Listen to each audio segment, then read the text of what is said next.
अस्सलामुअलैकुम, this is your O level Islamic instructor Mohammad Zaid. अच्छा भाई, बहुत सारी बातें हो गई। अब हम शुरू करते हैं अपना आज का टॉपिक, जो कि हमारा सिलेबस पैटर्न ऑफ पेपर 2 है। पेपर 2 में हमारे पास क्या क्या आता है, क्या सिलेबस है हमारा, जल्दी जल्दी से देखते हैं और इस क्लास को जल्दी से ख़त्म करते हैं। सबसे पहले हमारे पास आती हैं 20 अहादीस ऑफ होली प्रॉफिट सल्लल्लाहु अलैहि वसल्लम, जिसमें 20 हदीसें हैं। फ़र्स्ट हदीस हमारी है हदीस नंबर 1, जो कि सिंसेरिटी के ऊपर बेस है। दैन हदीस number 2, importance of love and care. Then हदीस number 3, usage of tongue, neighbour and guest. हदीस number 4, pillars of Islam, lawful and unlawful earning. हदीस number 5, non financial forms of charity, यानी कि बग़ैर पैसों वाली चैरिटी जो होती है उसको कहा जाता है। हदीस नंबर 6, स्टॉपिंग ईविल। और हदीस नंबर 7 जिहाद की इंपॉर्टेंस पे है। हदीस नंबर 8 हमारी नॉन वॉर मार्टर्स हैं। और हदीस number 9 respect of hard work. हदीस number 10 taking care of widows and poor. हदीस number 11 taking care of orphan. हदीस number 12 responsibilities of a Muslim ruler. हदीस number 13 is attachment with Quran. हदीस number 14 is merciful business transactions. हदीस number 5 is mercy. हदीस number 16 is unity. 17 modesty. 18 importance of faith. 19 life is a test and 20 is sincerity. ये 20 हदीसें हैं, इसमें से paper में 4 आती हैं और आपको 2 अटैम्प्ट करनी होती हैं। ठीक है, पेपर में आउट ऑफ 4 आपको अटैम्प्ट कितनी करनी है, 2 अटैम्प्ट करनी है। ठीक हो गया भाई। अच्छा, अब हम आ जाते हैं अपने दूसरे सेक्शन के ऊपर, जो कि है हमारा हिस्ट्री एंड इम्पोर्टेंस ऑफ हदीस। अब इसके अंदर देख लेते हैं कि भाई हमारे पास कौन कौन से टॉपिक्स हमसे पूछे जाते हैं इसके अंदर। और इसके अंदर जो हमारा सबसे पहला टॉपिक होता है वो होता है स्टेजेस ऑफ कंपाइलेशन। ठीक है, स्टेजेस ऑफ कंपाइलेशन क्या है कि भाई इसमें भी 3 तरह के स्टेजेस होते हैं। एक प्रॉफिट के टाइम पे, एक ताबईन के टाइम पे, तबा ताबईन के टाइम पे। तो ये जब हम पढ़ते जाएंगे तो हम देखते जाएंगे स्टेजेस ऑफ कंपाइलेशन होता है। ठीक है, उसके बाद आ जाता है आपका मतन इस्नाद वाली जो चीज़ होती है, जैसे कि कैटेगरीज़ ऑफ हदीस and criteria for their authenticity.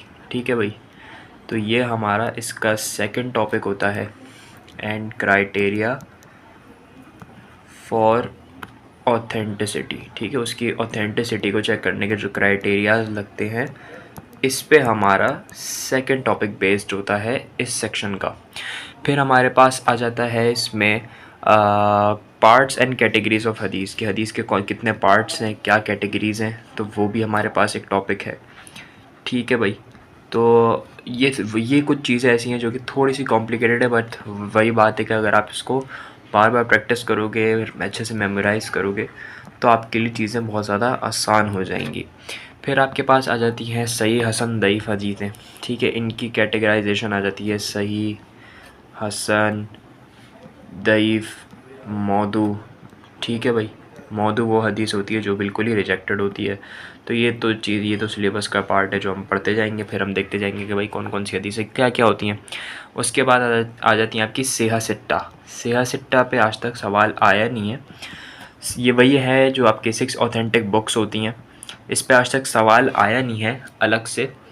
लेकिन यह है कि यह आपसे अलग से भी पूछा जा सकता है और आपसे एज अ सब टॉपिक भी पूछा जा सकता है, तो इसको छोड़ के बिल्कुल भी नहीं जाना है। उसके बाद आपके पास आ जाता है मुस्नाद एंड मुसन्नफ़ कलेक्शंस। ये बिल्कुल एक न्यू सवाल आया था, अराउंड 2022 में आया था, 2021 में ये सवाल आया था इसके ऊपर कि भाई मुस्नाद और मुसन्नफ़ कलेक्शंस क्या होती हैं, क्या डिफरेंस होता है इनके दरमियान। और उसके बाद से ये सवाल आ रहा है अभी भी। तो ये बड़ा इंपॉर्टेंट टॉपिक है ये भी, मुस्नाद और मुसन्नफ़ कलेक्शंस। वैसे अगर देखा जाए तो हिस्ट्री एंड इंपॉर्टेंस ऑफ हदीस में जो main topic stages of compilation of हदीस होता है, क्राइटेरिया होता है, कैटेगरीज होता है, ये वाले टॉपिक्स मेन होते हैं। मतन इस्नाद जो होता है वो ज़्यादातर मेन टॉपिक्स में से ही होता है। ठीक है, फिर इसके बाद आ जाता है आपका जो जिसकी मैं मेन बात कर रहा हूँ वो ये है रिलेशनशिप बिटवीन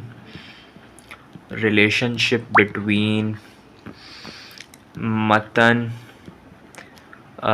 इस्नाद, मुसन्नफ़ एंड मुसन्नफ़। ठीक है भाई, तो ये भी आपका पार्ट ऑफ सिलेबस इम्पॉर्टेंट चीज़ है।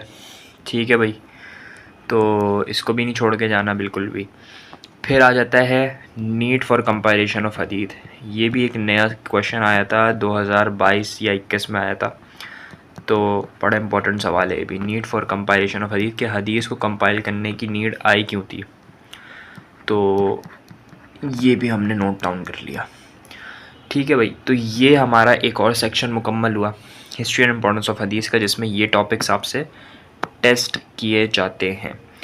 अब जो हमारा मोस्ट कॉम्प्लिकेटेड, मोस्ट कह लो कि डेप्थ टॉपिक जिसको कह लो, बहुत deep topic, 4 rightly guided caliphs, जिसमें हमारे फर्स्ट कैलिफ हैं हज़रत अबू बकर।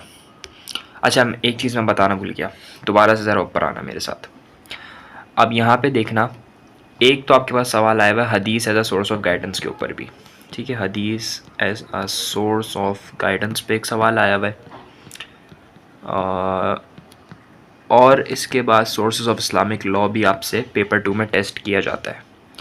सोर्सेज ऑफ इस्लामिक लॉ में कोई चेंज नहीं है, वही जो हम पेपर 1 में पढ़ेंगे वही पेपर 2 के लिए भी एप्लीकेबल है, और सोर्स ऑफ इस्लामिक लॉ आपसे पेपर 2 में भी टेस्ट हो सकता है, तो ये पेपर 2 के लिए भी इम्पॉर्टेंट है। अच्छा, हज़रत अबू बकर पे आ जाते हैं। हज़रत अबू बकर में जो हमारे पास टॉपिक्स हैं, वो सबसे पहला जो है उसमें आ जाती है उनकी इलेक्शन और एक्सपेडिशन टू सीरिया। ठीक है, election and expedition to Syria.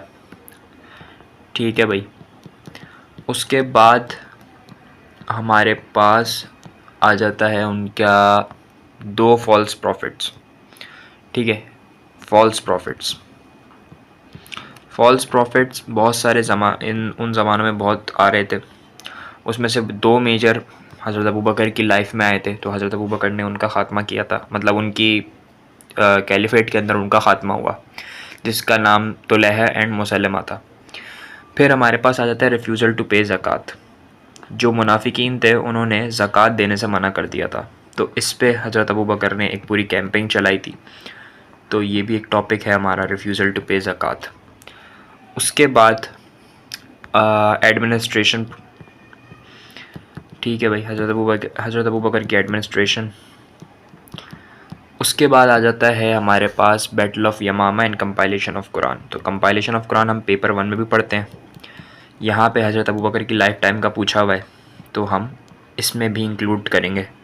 ठीक है, इसमें अलग से कंपाइलेशन ऑफ कुरान पे क्वेश्चन नहीं आएगा, बट ये है कि वो आपसे बैटल ऑफ यमामा से रिलेट करके कंपाइलेशन ऑफ कुरान पूछते हैं, तो ये आपके लिए बहुत आसान हो जाता है। अगर हज़रत अबू बकर के टाइम पे आपके हज़रत अबू बकर के टॉपिक में से अगर आपके पास ये वाला क्वेश्चन आ जाए ना, battle of Yamama plus compilation of Quran, तो बहुत प्लस पॉइंट है आपके लिए। 10 मार्क्स लेना इसमें कोई मुश्किल बात नहीं है, क्योंकि आप पेपर 1 में ये पढ़ चुके होते हैं, तो इसलिए आपके लिए बहुत आसान हो जाता है। और उसके बाद पहले 2 फॉल्स प्रॉफिट्स थे, और फिर वैसे तो टोटल 4 फॉल्स प्रॉफिट्स के ख़िलाफ़ कैंपेन चलाई थी हज़रत अबू बकर ने। तो मेनली जो टॉपिक है वो है 4 फॉल्स प्रॉफिट्स। ठीक है, उसके बाद आ जाता है एक्सपेंशन। उन्होंने जो कैंपेन्स की सीरिया और इराक़ के अंदर, वो एक टॉपिक है एक्सपेंशंस। और फिर उनकी डिमाइस, और उनको सेवियर ऑफ इस्लाम कहा जाता था, तो उसके बारे में भी हमें डिस्क्राइब करना होता है, इस पर भी सवाल आता है। सो ये हज़रत अबू बकर के दौर में ये टॉपिक्स हम पढ़ेंगे इंशाल्लाह। फिर हम आ जाते हैं हज़रत उमर के ऊपर। तो हज़रत उमर के ऊपर बात करें तो उनका भी सबसे पहला जो होता है वो इलेक्शन होती है। सबसे पहला टॉपिक इलेक्शन। ये एक पैराग्राफ पूछा जाएगा आपसे किसी भी क्वेश्चन के अंदर, अलग से इलेक्शन के ऊपर सवाल नहीं आता। ठीक है, फिर उनकी भी आ जाती है मिलिट्री एक्सपेंशंस आ जाती हैं, कि भाई उन्होंने किस तरह से एक्सपेंड किया, और जो उन्होंने पर्शियंस और बाइजेंटाइंस के अगेंस्ट एक्सपेंशन की, तो इसमें आ जाता है मिलिट्री एक्सपेंशंस। ठीक हो गया भाई। उसके बाद आ जाती है उनकी मार्टरडम आ जाती है, और फिर आ जाती है उनकी एडमिनिस्ट्रेशन। और हज़रत उमर के दौर में कुछ बैटल्स भी हुई थी, जैसे बैटल ऑफ नहावंद हुई थी, बैटल ऑफ ब्रिज हुई थी, तो उस पर भी छोटा छोटा सवाल आ जाता है।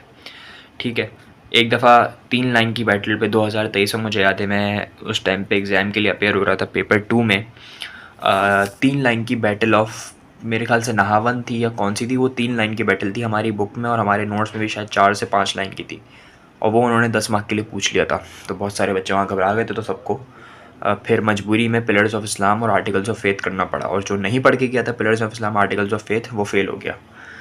उसके बाद आ जाते हैं हज़रत उस्मान के ऊपर। हज़रत उस्मान पे हज़रत याद होगा आप लोग को भाई, आप लोग को पता होगा जब पेपर 1 हम पढ़ेंगे, तो हज़रत उस्मान ने भी कंपाइलेशन ऑफ कुरान में हेल्प की थी, उनका भी एक रोल है कंपाइलेशन ऑफ कुरान के अंदर, तो ये भी हम डिस्कस करेंगे यहाँ पे, election and compilation of Quran, तो ये वाली चीज़ हम डिस्कस करेंगे यहाँ पे।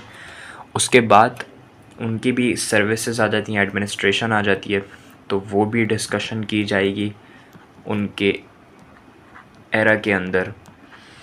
और फिर उसके बाद आ जाता है डिफ़िकल्टीज़ जो उन पे इल्ज़ामात लगाए गए, ठीक है, चार्जेस जिसको हम कहेंगे, और फिर उनकी मार्टरडम। हज़रत उस्मान को मेनली जो फेस करना पड़ा था इशू के मतलब उन पे भी, क्योंकि वो बहुत ज़्यादा एक अगर आज की ज़बान में कहा जाए तो बहुत ज़्यादा मासूम थे, बहुत ज़्यादा वो सिंपल थे, तो इसलिए उन पे बहुत ज़्यादा इल्ज़ामात लगाए गए और उनको बहुत ज़्यादा जो है वो टॉर्चर किया गया इस लिहाज से। फिर उसके बाद आ जाते हैं हज़रत अली। हज़रत अली में गवर्नर्स की चेंज ऑफ गवर्नर्स हुआ, जिसमें हज़रत अली अपने कुछ गवर्नर्स लेके आए, तो हज़रत मुआविया थोड़ा सा उस पर नाराज़ हुए। मतलब ये सब हम अपने सिलेबस में पढ़ते जाएंगे इंशाल्लाह, क्योंकि बहुत डेप्थ टॉपिक है और थोड़ा सा मुश्किल भी है, तो इसलिए इसको पढ़ाने के लिए और पढ़ने के लिए थोड़ा सा दिमाग चाहिए होता है और चीज़ों को माइंड में बिठाना पड़ता है। फिर बैटल ऑफ कैमल हुई, ठीक है, हज़रत अली के दौर में जो बैटल्स हुई हैं वो बड़ी इंपॉर्टेंट बैटल्स हैं, वो पेपर में पूछी भी जाती हैं। बैटल ऑफ सिफ़ीन हुई, ठीक है, और आर्बिट्रेशन हुआ, खारिजाइट्स की इमरजेंस हुई, आर्बिट्रेशन हुआ, बैटल ऑफ नहारवान हुई, ठीक है। अच्छा, हज़रत उमर के दौर में एक बड़ी इंपॉर्टेंट बैटल हुई थी जिसका नाम था बैटल ऑफ यरमूक। बैटल ऑफ यरमूक और उसके साथ एक और बैटल थी, उसका मैं नाम मेरे जहन में नहीं आ रहा, वो इंशाल्लाह जब हम सिलेबस पढ़ रहे होंगे तो हम देखेंगे। तो बैटल ऑफ यरमूक बहुत ज़्यादा पेपर में पूछी जाती है, उसके साथ एक और बैटल है जो दो बड़ी बैटल्स हैं, ये दोनों को एक साथ ही पूछा जाता है और दोनों का अलग से भी सवाल आ सकता है। तो रिसेंट पास पेपर में उठा के अगर हम देखेंगे तो हमें बहुत ज़्यादा सवाल मिलेंगे बैटल ऑफ यरमूक और उसके साथ जो दूसरी बैटल है उसके बारे में। और फिर फॉल ऑफ इजिप्ट के बाद मार्टरडम आ जाता है हज़रत उमर का, ठीक है भाई। तो ये सारी उनकी बैटल्स और ये सारी चीज़ें आ जाती हैं हमारे सिलेबस के अंदर, ठीक है। फिर एक अलग से सवाल आता है कैलिफ्स के ऊपर, जो कि होता है caliphs as role model. Caliphs हमारे रोल मॉडल कैसे हो सकते हैं, ठीक है। तो ये भी क्वेश्चन हमारे पास आ जाता है पेपर में, ठीक हो गया। उसके बाद हम आ जाते हैं आर्टिकल्स ऑफ फेथ एंड जिहाद के ऊपर। तो हमें पता है कि हमारे आर्टिकल्स ऑफ फेथ कौन कौन से, हम जल्दी से उनको नोट डाउन करते हैं। सबसे पहला है तौहीद, वननेस ऑफ अल्लाह, ठीक है। तौहीद और शहादा में फ़र्क है, लगता दोनों सेम है लेकिन दोनों में फ़र्क है, ठीक है। फिर उसके बाद आ जाता है शिर्क और उसकी कैटेगरीज़, ठीक है। शिर्क क्या है और उसकी कैटेगरीज़ क्या हैं, कि एक शिर्क इस टाइप का होता है तो एक शिर्क दूसरे टाइप का होता है, तो शिर्क के भी बहुत सारी कैटेगरीज़ हैं। फिर आ जाती है तौहीद के बेनिफिट्स। तौहीद के बेनिफिट्स क्या हैं डेली लाइफ में, ये क्वेश्चन भी पेपर में आ चुका है। ये समझो एक पार्ट बी का क्वेश्चन उन्होंने पार्ट ए में पूछा था, तो ये क्वाइट चैलेंजिंग होता है। इसमें जब आप पेपर में लिख रहे होते हो ना, तो ये आप मेमोरी से नहीं लिख सकते, यानी कि रट्टा मार के नहीं लिख सकते, ठीक है। इसके लिए आपको माइंड चलाना पड़ेगा और इसके लिए बाकी सवाल जल्दी करोगे तो ये वाला क्वेश्चन कर पाओगे, वरना नहीं होगा ये वाला क्वेश्चन। फिर आ जाते हैं हमारे पास एंजल्स, ठीक है भाई। और उसके बाद आ जाती हैं हमारे पास रिवील्ड बुक्स, के कितनी 4 किताबें अल्लाह पाक की तरफ से आई थी, ठीक है भाई। फिर आ जाते हैं प्रॉफिट्स, ठीक है भाई, प्रॉफिट्स आ जाते हैं। और उसके बाद आ जाता है हमारे पास अल्लाह's प्रीडेस्टिनेशन एंड डिक्री। ये वाला टॉपिक बहुत मज़े का टॉपिक है, अल्लाह's प्रीडेस्टिनेशन एंड डिक्री, क्योंकि इसमें ये आता है कि भाई जब अल्लाह ने हमारे लिए सब कुछ तय कर दिया, तो जो हम कर रहे हैं तो फिर उसका हिसाब हमें क्यों मिलेगा? तो इसमें बहुत कॉन्ट्रडिक्शन आता है, क्योंकि आपको हिसाब इसलिए मिलेगा क्योंकि अल्लाह पाक ने इंसान को भी एक पावर दी है जिससे वो अपने एक्शंस पे काबू भी पा सकता है और अपने एक्शंस को परफॉर्म कर सकता है।